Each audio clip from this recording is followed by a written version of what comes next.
से और हैं दोस्तों ने पहुंची है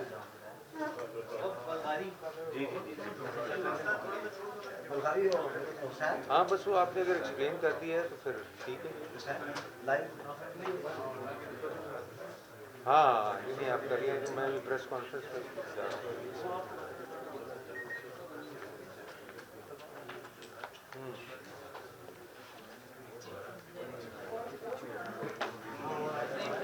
सिंध हाउस में हम काफ़ी बाद प्रेस कॉन्फ्रेंस कर रहे हैं। नहीं इन्होंने सेट कर लिया। Normally we do it in press club. Somehow I like press club. I don't know why. Huh? It's good. The Sindh House is better.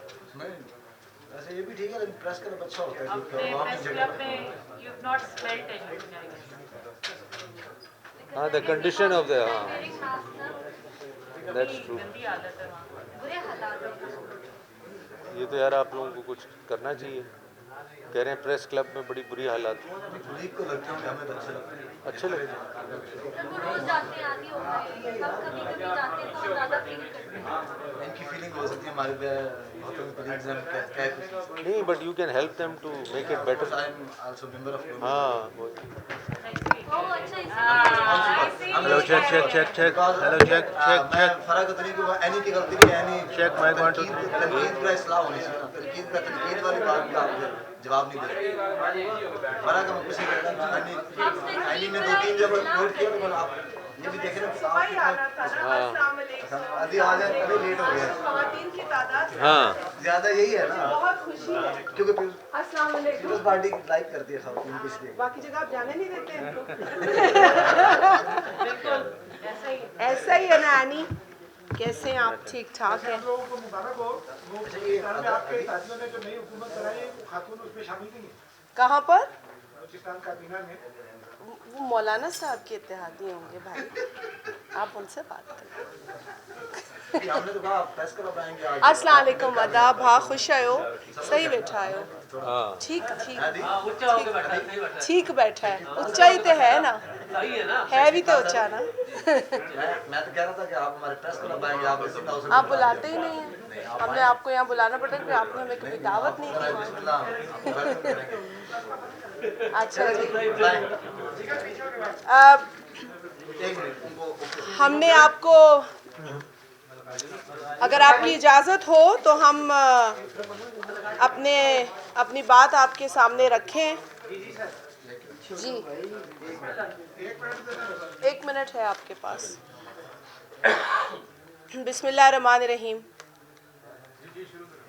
बहुत शुक्रिया आप तमाम भाइयों का, बहनों का, आप लोग यहाँ तशरीफ़ लाए। मीडिया के ताउन के बग़ैर यकीनन कोई जिद्दोजहद मुकम्मल नहीं होती और ये जिद्दोजहद जो है वो इस ज़ालिम हुकूमत के ख़िलाफ़ है, इस फ़िरौनियत की सोच रखने वाले हुक्मरानों के ख़िलाफ़ है।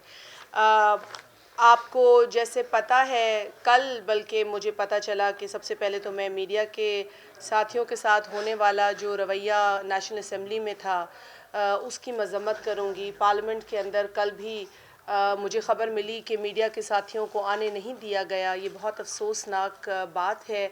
इससे कबल भी जो खुतबा सदर पाकिस्तान दे रहे थे उस खुतबे के वक्त भी ग़ालिबन जो कुछ हुआ वो हम से छुपा नहीं रहा और उस पर भी हमने शदीद मज़म्मत का इज़हार किया, अफसोस का इज़हार किया। कल भी जिस तरीके से ठीक है वो मीटिंग इन कैमरा थी, लेकिन क्या वजह है कि बिल्डिंग के अहाते में मीडिया को आने की इजाज़त नहीं दी गई। तो इस पर हमें शदीद अफसोस है और आपके साथ पूरी हमदर्दी हम रखते हैं क्योंकि इस हुकूमत की हरकत से ये मालूम होता है कि ये शायद मीडिया पर मुकम्मल पाबंदी लगाने के ख्वाहां हैं, लेकिन हम ये होने नहीं देंगे जब तक पाकिस्तान पीपल्स पार्टी है और पाकिस्तान पीपल्स पार्टी की जिद्दोजहद है। इसमें हर तरीक़े से मीडिया का रोल होगा और मीडिया के साथ होने वाली हर ज़्यादती में हम आपके साथ शाना बशाना खड़े होंगे। अच्छा जी, अब कल चेयरमैन बिलावल भुट्टो ज़रदारी साहब ने एक बयान भी दिया है नेशनल सिक्योरिटी कमेटी की जो ब्रीफिंग है उसके बाद, देखिए पहले तो मैं वाज़े कर दूं कि वो ब्रीफिंग जो थी वो इन कैमरा थी, सो लिहाजा वो ब्रीफिंग क्योंकि इन कैमरा थी उसमें जो कुछ डिस्कस हुआ वो बाहर नहीं आ सकता, और इसमें हमें आइन भी इजाज़त नहीं देता, क़वानीन और रूल्स इजाज़त नहीं देते, तो लिहाजा ये अखलाकी एक तकाज़ा बनता है कि हम इस पर बात बिल्कुल ना करें, और आप भी सवाल नहीं करते मैं जानती हूँ, लेकिन एक बयान जो बिलावल भुट्टो ज़रदारी साहब ने दिया उस बयान को यकीनन हम उस पर रोशनी एक बार फिर डालेंगे। बिलावल भुट्टो ज़रदारी साहब ने कल ये बड़ा क्लियर किया कि जी जो हसास मामलात हैं बिलखुसूस सिक्योरिटी से जो कनेक्टेड हैं उसे बग़ैर कंसेंसस के, बग़ैर पार्लियामेंट की अप्रूवल के नहीं इम्प्लीमेंट किया जा सकता। अफसोस के साथ ये कहना पड़ता है कि हसास सिक्योरिटी के मामलात पर यूनिलैटरल यक तरफ़ा फ़ैसले लिए जा रहे हैं, और हम इस रवायत को मुस्तरद करते हैं। ये फ़ैसले जो हैं बग़ैर कंसेंसस के, बग़ैर पार्लियामेंट की अप्रूवल के नहीं लिए जा सकते, क्योंकि अगर यक तरफ़ा फ़ैसले होंगे तो फिर वो फ़ैसले लेजिटिमेट फ़ैसले नहीं होंगे, उनकी कोई लेजिटिमेसी नहीं होगी। तो ये आपके साथ बात एक बार फिर रखनी थी। महंगाई का सुनामी पाकिस्तान में बरपा है। ये तबाही सरकार जब से आई है पे दर पे इस मुल्क में महंगाई बढ़ती चली जा रही है। उस तनासुब से लोगों की तनख्वाहें नहीं बढ़ रही जिस तरीक़े से महंगाई बढ़ रही है। अगर इनकी गुज़िश्ता 3 बरस की कारकर्दगी का जायज़ा लिया जाए तो तकरीबन 200% सिर्फ चीनी की कीमतों में इजाफ़ा हुआ है। आज भी चीनी कहीं 150 रुपये किलो है, कहीं 160 रुपये किलो है, और ये है कि रोज़ इसकी वजाहतें देते हैं लेकिन आवाम को रिलीफ़ नहीं देते। आवाम का जो रिलीफ़ पैकेज अनाउंस किया गया उसमें जो बातें थी वो यही थी कि इसी सर्दी में गैस नहीं होगी, आपके पास बिजली नहीं होगी, बिजली होगी तो महंगी होगी, पेट्रोल महंगा होगा, चीनी महंगी होगी, और ये सारे ऐलानात हमने सुने थे, लेकिन हमने कोई रिलीफ़ का ऐलान नहीं सुना। और वो जो तारीख़ी ऐलानात थे जिसके बाद तारीकी छा गई, उसके दूसरे दिन ही महंगाई में मज़ीद इजाफ़े के ऐलानात सुनने को मिले। मैं बात कर रही हूँ सिलेक्टेड वज़ीर आज़म के उस तारीख़ी ख़िताब की जिसके बाद तारीकी छा गई।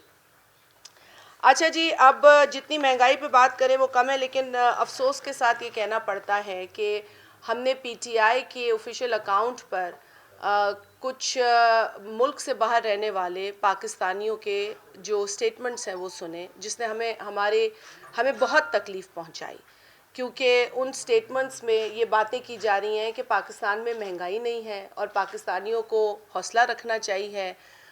ये बहुत ही अफसोस की बात है। मैं ज़ाती तौर पर ओवरसीज़ पाकिस्तानी की बहुत बड़ी सपोर्टर हूँ, मेरी जमात भी है, लेकिन जब पीटीआई की ऑफिशियल वेबसाइट पर या उनकी ऑफिशियल फेसबुक पर ये बयानात बैरून मुल्क मुकीम पाकिस्तानियों ने अपने उन पाकिस्तानियों के लिए दिए जो आज भूख से तड़प रहे हैं, जिनके चूल्हे बुझ चुके हैं, जिनके लिए अंडा, चीनी, तेल, आटा, दाल, चावल लेना मुश्किल हो गया है, उनको जिस तरीक़े के पैगामात मिल रहे हैं वो नहायत ही अफसोसनाक हैं, और इससे हमें दिली दुख हुआ है, बहुत अफसोस हुआ हमें ये बयानात सुन के। और मेरा ये उन तमाम चंद जो बैरून मुल्क बैठे दो लोग हैं जो समझते हैं कि पाकिस्तान में महंगाई नहीं है, उनसे मेरी ये इल्तजा होगी कि खुदारा पाकिस्तान में आइए और यहाँ चंद माह गुजारिए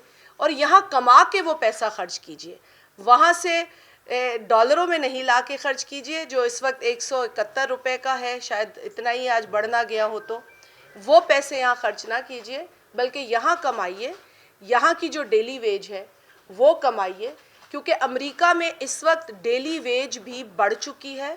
$15 फ़ी घंटा उनको मिल रहा है। जो $15 फ़ी घंटा कमाता है, अगर आप हिसाब लगाइए तो $50,000 सालाना की आमदनी है उनकी तकरीबन, और वही पाकिस्तानी उसका अगर आप हिसाब लगाएं तो $1300 $1300 पूरे साल की कमाई है पाकिस्तानी की। आप हिंदुस्तान से मुआवजा करते हैं। हिंदुस्तान से क्या, ये जो इन्होंने एक गोरख धंधा मचाया हुआ है कि मुख्तलिफ ममालिक की जो कीमतें बता रहे हैं हमें, तो कन्वर्जन भी बताएं हमें ये भी बताएं कि वहाँ पर सालाना आमदनी क्या है, हमें ये भी बताएं कि वहाँ का जो मुकीम शहरी है वो अगर डॉलर ख़रीदने जाता है तो कितने रुपए में उनको $1 मिलता है। सिर्फ ये कह देना कि हिंदुस्तान में इतने रुपए है और पाकिस्तान में इतने रुपए और ख़ित्ते में पाकिस्तान पेट्रोल सबसे कम बेच रहा है, तो ये बताइए कि ख़ित्ते में पाकिस्तानी जो है उसकी रोज़मर्रा की ज़िंदगी कितनी महंगी कर दी है आपने, उसके लिए अंडे कितने महंगे कर दिए आपने, उसके लिए चीनी कितनी महंगी कर दी है आपने, उसके लिए खाने का कुकिंग ऑयल घी कितना महंगा कर दिया आपने। ये सारी बातें भी तो साथ साथ बताइए ना। आप सिर्फ कन्वर्जन रेट का गोल मोल हिसाब बताते हैं, लोगों को बेवकूफ़ बनाते हैं। ये जो बेवकूफ़ बना के टोपियाँ पहना के लोगों को आप आके असेंबली में बैठ गए हैं, आपको लगता है लोग अब भी बेवकूफ़ बनेंगे? लोगों के पेट पे आपने लात मारी है और फिर आप कहते हैं कि जाके हिंदुस्तान की अगर आपने वाकई मिसाल आपको अच्छी लगती है ना, तो उन्होंने अपना एक त्यौहार गुजरा था, उस त्यौहार पे उन्होंने पेट्रोल की कीमत 8 रुपये कम की, डीजल की 9 रुपये कम की। आप भी कुछ तैयारियां पकड़ें। और अगर आप हिंदुस्तान से इतने ही मुतासिर हैं तो हिंदुस्तान के अंदर जो सालाना आमदनी है वो आपसे अब भी ज़्यादा है। वहाँ $2000 सालाना आमदनी है वहाँ के लोग जो मुकीम हैं, जो रहते हैं उनकी। हमारे अब भी 1300 है। सो वहाँ का 1800 रुपये या 2000 रुपये कमाने वाला अगर 90 रुपये फ़ी पेट्रोल लीटर लेता है, तो यहाँ वाला तकरीबन अब 150 रुपये ले रहा है फ़ी लीटर पेट्रोल। देखिए, अगर मुआवजा करना है तो हर चीज़ का करें, पिक एंड चूज़ नहीं करें। ये जो आपको इमरान खान को कोई तकरीर लिख के दे देता है ना, वो उसका बड़ा दुश्मन है, क्योंकि वो उसको सारे गलत कैलकुलेशन देता है और फिर एक दिन गलत कैलकुलेशन होती है, दूसरे दिन उसकी सफाइयाँ पेश करते हैं, गलती की सफाइयाँ पेश करते हैं। अरे भाई, कबूल करो कि तुमसे गलती हो गई, तुमसे भंड हो गया बहुत बड़ा। और अब ये नया भंड ये है कि आए दिन मुल्कों से उठा के कीमतें ले आते हैं, लेकिन अपने मुल्क की महंगाई की जो शरह है, अगर आपने पीटीआई के ऑफिशियल पेज पे वीडियो लगानी है तो एक आम पाकिस्तानी की जो पाकिस्तान में रह रहा है और धक्के खा रहा है उसकी लगाओ। वो बताएगा आपको कि पाकिस्तान के क्या हालात हैं। वो नहीं बताएगा आपको जो टेस्ला में बैठा हुआ है बाहर मुल्क, इस मुल्क से बाहर, जो डॉलरों में कमा रहा है, जो यूरो में कमा रहा है, वो नहीं बताएगा आपको। हाँ, अगर कोई वाकई पाकिस्तान का दर्द समझता है बाहर मुकीम पाकिस्तानी, वो आपको ये ज़रूर बताएगा कि पहले वो जितने डॉलर भेजता था आज उससे डबल डॉलर भेजने पड़ रहे हैं यहाँ के लोगों का गुजर बसर चलाने के लिए। ये ज़रूर है, पहले $100 भेजता था तो शायद पूरत होती थी, अब 200 भेजता है वहाँ से तो उसमें भी पूरत नहीं होती। ये मुझे बता सकते हैं वहाँ के पाकिस्तानी वाकई जो वाकई दर्द रखते हैं इस मुल्क में रहने वाले पाकिस्तानियों का, जो आज बेरोज़गार हैं, जिनके आज चूल्हे जल रहे थे वो बुझ चुके हैं, जिनके सरों से छतें छिन चुकी हैं, जो रोज़ पेट्रोल की कीमतें उठते हैं तो उन पर पेट्रोल बम फेंका जाता है, बिजली का बम फेंका जाता है, चीनी का बम फेंका जाता है। ये यकीनन हालात जो पाकिस्तान के हैं वो लोग समझ सकते हैं जो अपने रिश्तेदारों को यहाँ भेजते हैं और वो फिर फ़ोन करके कहते हैं कि जी ये भी पूरा नहीं पड़ रहा, हमें और पैसे भेजो क्योंकि पाकिस्तान बहुत महंगा हो चुका है। तो पाकिस्तान में जीना वाकई बहुत महंगा हो चुका है, इसमें कोई दो राय नहीं है कि दुनिया में महंगाई हुई है, लेकिन जहाँ जहाँ लोग रहते हैं उस हिसाब से उनकी हुकूमतों ने उनके लिए खाने पीने की अशिया में रिलीफ दिया है, उनको नहीं छेड़ा।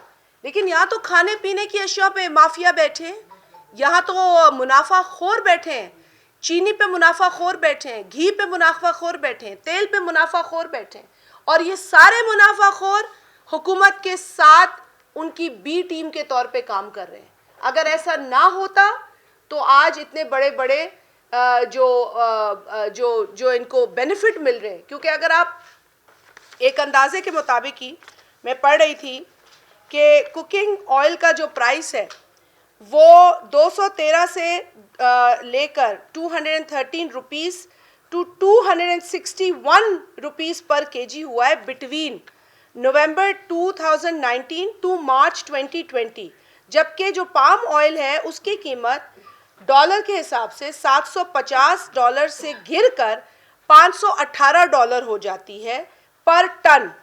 ठीक है ना जी, इंटरनेशनल मार्केट में। अब ये जो कमी आई वो मैन्युफैक्चरर्स ने पास ऑन नहीं की, लोगों को, कंज्यूमर को बढ़ा के दे रहे हैं। तो कोई तो है ना जो मुनाफा कमा रहा है।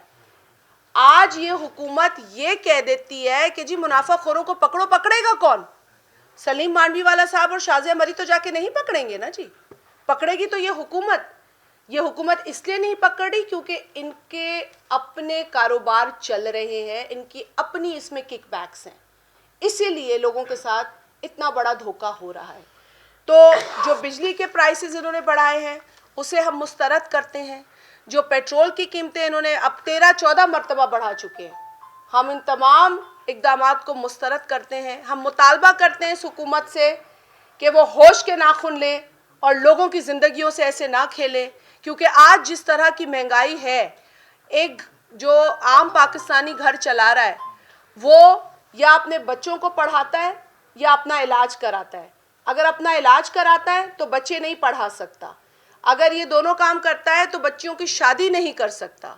तो आज जो उनकी प्रायोरिटीज़ हैं उसमें भी उनको प्रायोरिटीज़ तलाश करनी पड़ती हैं। आज जो तरजीहात थी ना उनमें भी तरजीहात ढूंढनी पड़ती हैं कि मैं खाऊं या बच्चों को पढ़ाऊं, बिजली का बिल दूं। ये इमरान खान कहता था कि बिजली का बिल ज़्यादा है, इसे फाड़ दो। आज क्यों नहीं ये दर्ज देता इमरान खान कि बिजली का बिल फाड़ दो? इमरान खान कहता था कि जब जब पेट्रोल की कीमत बढ़ती है तो हुक्मरान चोर होता है, समझ लेना हुक्मरान चोर है। आज हम भी समझ गए हैं कि इमरान खान चोर है, क्योंकि इमरान खान ने जितनी मरतबा पेट्रोल बढ़ाया है उस हिसाब से इमरान खान पाकिस्तान की तारीख में सबसे बड़ा चोर है। तो हम इनके इन तमाम अवाम दुश्मन, गरीब दुश्मन, मजदूर दुश्मन, किसान दुश्मन इक़दामात को मुस्तरद करते हैं और हम मुतालबा करते हैं इस हुकूमत से कि अब भी होश के नाखून लें, पाकिस्तानियों को रिलीफ दें और ये झूठी वीडियोस ना पोस्ट करें जिसमें ये कहा जा रहा है कि पाकिस्तान में गुर्बत नहीं है, पाकिस्तान में तो लोग बादशाहों की तरह रह रहे हैं, पाकिस्तान में तो कोई मसला नहीं है, तो क्यों घबरा रहे हैं लोग। तो खुदारा पाकिस्तानियों का मजाक ना बनाया जाए। पाकिस्तान में रहने वाले लोग इस वक्त बहुत मुश्किल में हैं और उनको मज़ीद आप जो है वो मजाक बनाकर उनकी जो हालत ज़ार है उसका तमाशा ना बनाएं। आप जो बाहर मुकीम पाकिस्तानी हैं उनसे भी ये गुजारिश है, जो चंद एक हैं, क्योंकि सब इस तरह नहीं कर रहे, लेकिन जो चंद एक वीडियोस बना के भेज रहे हैं, खुदा के लिए आप हमारा, इस कौम का, अपने भाई बहनों का मजाक ना उड़ाएं। सलीम मांडवीवाला साहब भी बात करेंगे। नैब के हवाले से हमने बात आपसे करनी है क्योंकि इस वक्त अकाउंटेबिलिटी तो नज़र नहीं आ रही है, अकाउंटेबिलिटी के नाम पर इंतकाम है। प्रोसिक्यूटर जनरल की भी जो मुद्दत बढ़ाई थी ऑर्डिनेंस के ज़रिए, वो ऑर्डिनेंस ख़त्म हो गया है अक्टूबर के अंदर और आज भी उसकी लेजिस्लेशन नहीं हुई है, तो गैर कानूनी तौर पे प्रोसिक्यूटर जनरल भी बैठे हैं। सलीम मांडवीवाला साहब की कोशिशों से कुछ बड़े इंकशाफात जो हैं वो हुए हैं और उस पर भी हम बात करेंगे। नैब की जो इस वक्त की इंतकामी कार्रवाई है उसकी मजम्मत करते हैं। खुर्शीद शाह साहब बाइज़्ज़त बेल लेकर आए हैं, लेकिन जो नुकसान उनका 2 बरसों में हुआ है उसकी कौन भरपाई करेगा, कौन अजाला करेगा? जो 2 बरस की मुद्दत उन्होंने कैद में गुजारी है। तो कैद चाहे जेल हो या हस्पताल हो, कैद कैद होती है। अगर इमरान खान को लगता है कि उसके हाथ में लोगों की पगड़ी उछालना है, लोगों की इज़्ज़त उछालना है, तो वो गलत है, क्योंकि ये अल्लाह के हाथ में होता है। लेकिन हम अपने केसेस का मुकाबला करेंगे, करते आए हैं, करते रहेंगे। इमरान खान को चाहिए कि वो डिलीवर करे और हर मर्तबा अगर वफाकी हुकूमत से आप लोग सवाल करते हैं डिलीवरी पर, तो वो सिंध हुकूमत का नाम लेते हैं। सिंध हुकूमत इन कीमतों की, इस महंगाई की ज़िम्मेदार नहीं है। अपनी कारकर्दगी का जवाब दें। सिंध हुकूमत तो उनको अपने ख्वाबों में भी रोज़ रात को नज़र आती है और आप सिंध हुकूमत से, सिंध हुकूमत अपना जवाब देगी, आप अपना जवाब दें। आपका क्या जवाब है, आप अपनी बात करें। मानवीय साहब, आप नैब के। थैंक यू जी। बिस्मिल्लाहिर्रहमानिर्रहीम। आपको अभी लेटली हमारी फ़ाइनेंस कमेटी में आपने सुना होगा सेनेट की कि नैब पे ये क्वेश्चन हमने किया था कि नैब ने, जब से नैब बनी है, उन्होंने कितनी रिकवरीज़ की हैं। तो उन्होंने वो स्टेटमेंट दिया जो मीडिया में भी हमने रिलीज़ किया कि नैब ने 821 बिलियन की रिकवरी की है, और उसके अंदर एक बड़ा इंटरेस्टिंग पार्ट था, अगर आप किसी के पास वो लेटर हो, कि सारी रिकवरीज़ में 500 बिलियन जो था उसका हेड था इनडायरेक्ट रिकवरी। अब ये इनडायरेक्ट रिकवरी क्या चीज़ है, ये कैसे की है, किस लॉ के तहत की है, किस कानून के तहत की है, कोई डिटेल नहीं है। और सबसे जो इंटरेस्टिंग चीज़ वहाँ पता चली वो ये पता चली कि फाइनेंस मिनिस्ट्री के सेक्रेटरी बैठे थे, तो उन्होंने भी लेटर दिया कि जी हमने 6.5 बिलियन नैब से रिसीव किया है। तो जब हमने माइनस प्लस किया तो कोई 815 बिलियन नैब के पैसे आज तक गवर्नमेंट ऑफ पाकिस्तान को नहीं मिले। और ये जो हर वक्त चेयरमैन नैब बैंड बजाते हैं कि जी मैंने गवर्नमेंट को इतने पैसे दिए, मैंने ट्रेजरी में जमा कराए, मैंने ये किया, मैंने वो किया, और गवर्नमेंट की ने बड़ा बेनिफिट लिया नैब की वजह से, वो सारा का सारा झूठ निकला। और फाइनेंस मिनिस्ट्री ने 2 दफ़ा कंफर्म किया, क्योंकि चेयरमैन फाइनेंस कमेटी तला साहब ने उनसे दोबारा पूछा कि आप ये कह रहे हैं कि ये पैसे आपको गवर्नमेंट के अकाउंट ट्रेजरी में जमा नहीं हुए। उन्होंने कहा जी मैं बिल्कुल कह रहा हूँ, और मैं ये भी कह रहा हूँ उसके साथ कि आप नैब वालों को यहाँ कमेटी में बुलाएं और उनसे पूछें कि जी ये पैसे कहाँ हैं और ये उन्होंने किसको दिए। तो ये मैं आपको एक बात बताऊं, ये पाकिस्तान का इससे बड़ा स्कैंडल मैंने अपनी पॉलिटिकल लाइफ में नहीं देखा कि एक इदारा पैसे ले रहा है, रिकवरीज कर रहा है, और आज तक गवर्नमेंट की ट्रेजरी में उसने कोई पैसा नहीं जमा कराया, और आज तक किसी ने पूछा नहीं उससे कि भाई ये पैसे कहाँ हैं और ये कहाँ जमा हो रहे हैं। तो मैं समझता हूँ कि इसको इन्वेस्टिगेट करना चाहिए, और हमने एक लेटर लिखा है चेयरमैन कमेटी को कि एक सब कमेटी बनाई जाए और वो सब कमेटी इसको इन्वेस्टिगेट करे और इसको लोगों को बताए कि ये 815 बिलियन रुपए कहाँ गए। और इसका लुबे लुबाब ये है कि नैब का एहतसाब कौन करेगा, ये है नैब का एहतसाब।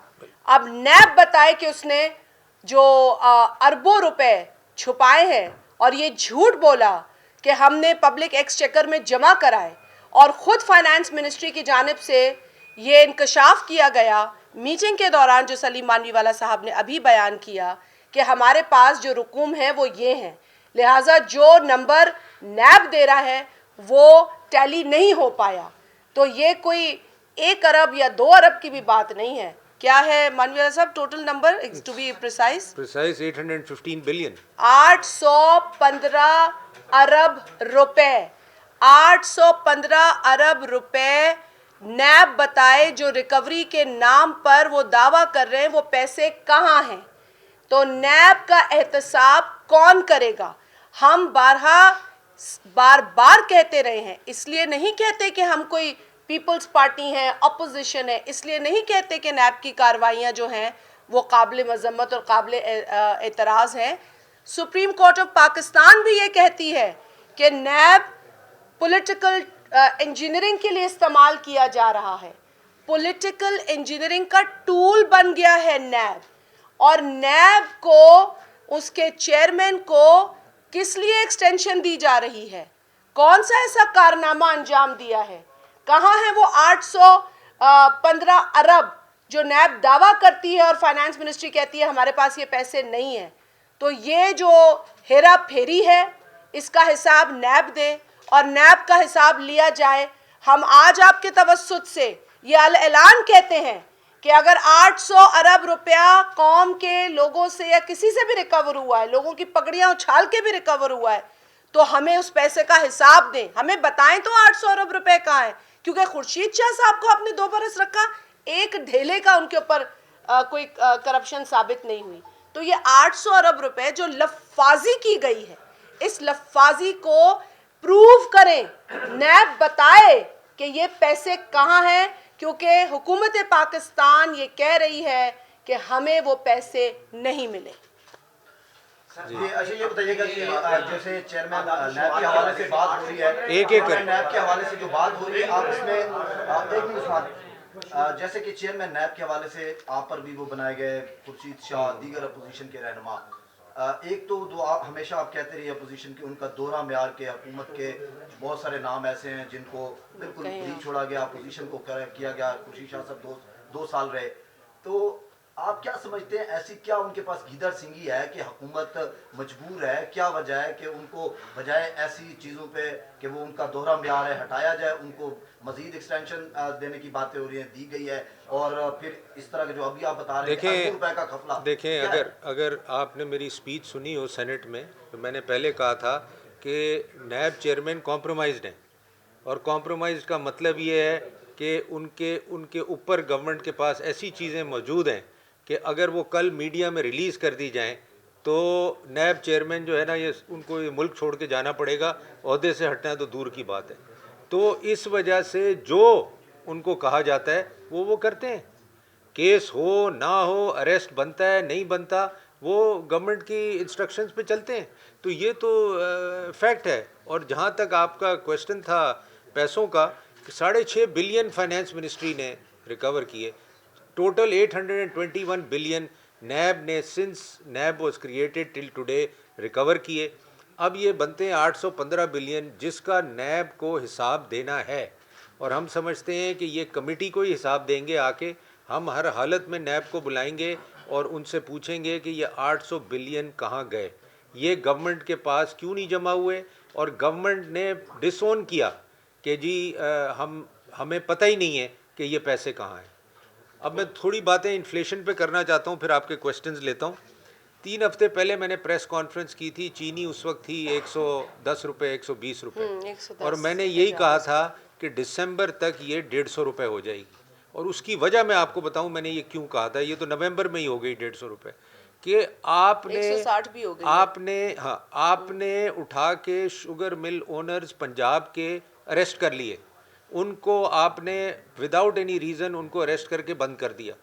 और उसके बाद जितनी पंजाब की शुगर मिल एसोसिएशंस थी, उन्होंने कहा, और ये आप कंफर्म कर लीजिएगा उनको फ़ोन करके, कि कोई पंजाब में क्रशिंग नहीं होगी जब तक ये 2 आदमी रिलीज़ नहीं होंगे और ये मैटर सेटल नहीं होगा। और उन्होंने सिंध शुगर मिल को भी रिक्वेस्ट की कि जी आप लोग भी कोई क्रशिंग ना करें जब तक, और अगर अक्टूबर में क्रशिंग नहीं हुई तो मैं आपको बता दूं कि सवाल ही नहीं पैदा होता। 150 रुपये तो दूर की बात है कि दिसंबर में आपको चीनी मिले।